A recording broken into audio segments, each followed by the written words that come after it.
அந்த திருவாரூரில் பிறந்தாலே முத்தி.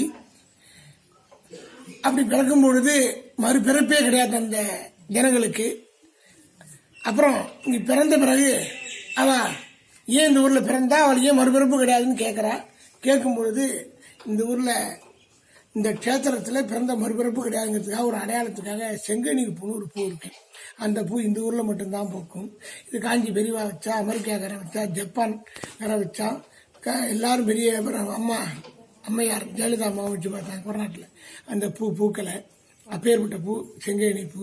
இந்த ஊரில் வந்து தரிசனம் பண்ணாலே கோடி புண்ணியம். இந்த ஊரில் பிறக்காட்டினா கூட இந்த ஊரில் வந்து தரிசனம் பண்ணத்துக்கு பாதி பலன். அடுத்தது தியாகராஜாவுக்கு முகமட்டும்தான் தரிசனம். வருஷத்தில் 6 அபிஷேகம், தேர் ஓடுனா 2, கிரகணம் முடிச்சா 2 அபிஷேகம், மொத்தம் 10. இல்லைன்னா 6 அபிஷேகம் தான். 6 அபிஷேகம் முகம் மட்டும்தான் அபிஷேகம், தேவ ரகசியம். அந்த அபிஷேகம் ஆகும் பொழுது அந்த சுவாமி தியாகராஜா பார்த்து நம்மளுடைய தோஷங்கள்லாம் நிவர்த்தி. அடுத்து அவருக்காக நவகிரகங்கள்லாம் வரிசையா இருக்கா.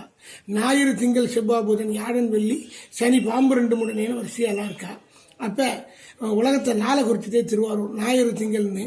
அதனால சூரியன் புறப்பட்டு அந்த வழியாக நேர கிழக்கிருந்து சூரியன் சந்திரன் எல்லாம் வரிசையா இருப்பா. அவர் தரிசனம் பண்ணா நவகிரக தோஷம் கிடையாது, தலைக்கு தலைப்பாவோட போகும்.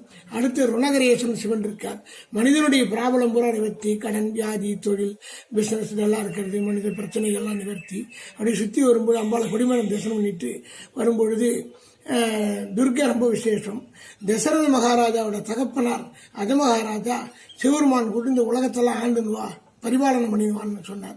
சொல்லும் பொழுது ஆண்டுனே வரும்போது ஜனங்களுக்கெல்லாம் நிறைய செய்கிறார், குழந்தைகளுக்கெல்லாம் நிறைய செய்கிறார், ஏழை எளிவங்கெல்லாம் நிறைய செய்யும்போது அவர் எந்த பிராடு எந்த வித்தலாட்டம் பண்ணாமல் இருக்கும் காலத்தில் சனி பகவான் பார்த்தான்.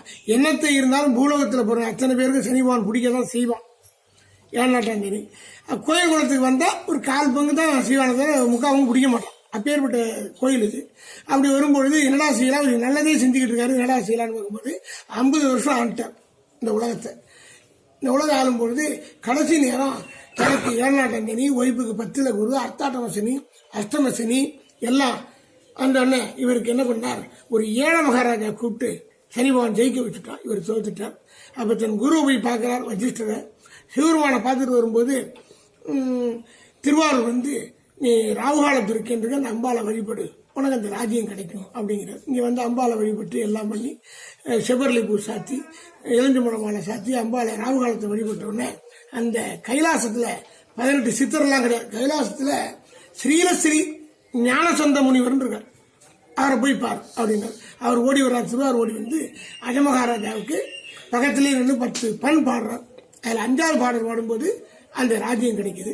அதான் மாயவன் தனக்கு முன் மணிமுடி அளித்து ஆரூர் தூயனை வணங்கி ஆங்கு துர்க்கையை விதியினால் சாபித்து மலர் தூவி அன்பால் அர்ச்சனை புரியும் அண்ணாணி நினைந்தது உளந்தலைந்து நினைந்தது முடியும். அப்படின்னா அந்த காரியம் நல்லபடியாக முடியும். எந்த காரியமா இருந்தாலும், கல்யாணம், புத்தபாக்கியம், ப்ரமோஷன், டிரான்ஸ்பர், எதிரிகள், எலெக்ஷன் முன்னாடி யார் வந்து விஷயம் பண்ணாலும் வரலாம், பதவி கிடைக்கும். அப்பேற்பட்ட அம்பாள் ராகுகால துர்க்கைன்னு பேரு. எரிசலை கொற்றவை ரவுத்ர துர்க்கைன்னு பேர்.